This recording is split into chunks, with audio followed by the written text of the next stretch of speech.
We have very few evidence-based treatments for borderline personality disorder at this point.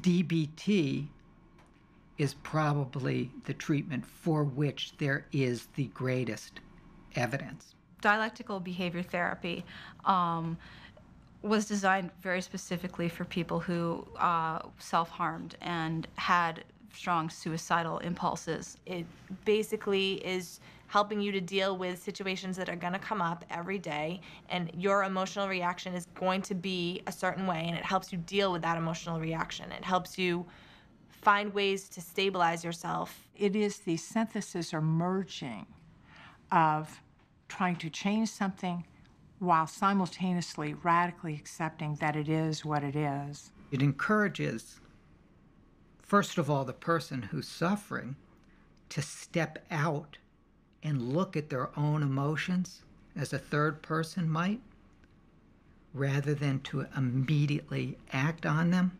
The reason it's called dialectical behavior therapy is because the treatment itself is the synthesis of both the change in behavior therapy and the acceptance, which, when the treatment was developed, was drawn primarily from my own practice and experience in Zen.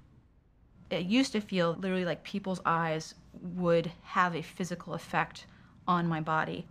Like my neck would prickle and my heart would constrict. And I interpret that they are looking at me in a hostile way.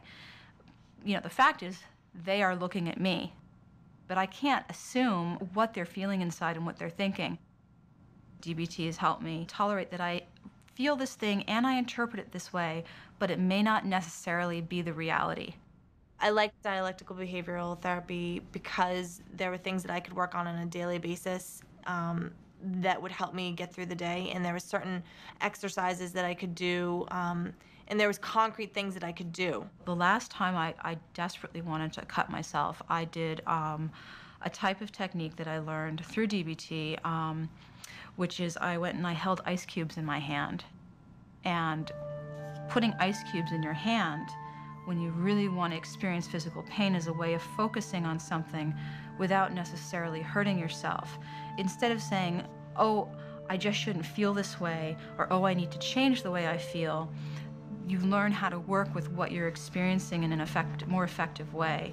It is so effective that we've had some clients, when they knew they were going to have to discuss something extremely intense like sexual abuse or rape or something like that, actually go to the store and buy those little cubes that you can put in your freezer, the ones that are wrapped up, and you can put them in your freezer. And when they have to have a session like that, they take them with them to the therapist's office, hold them in their hands during the session.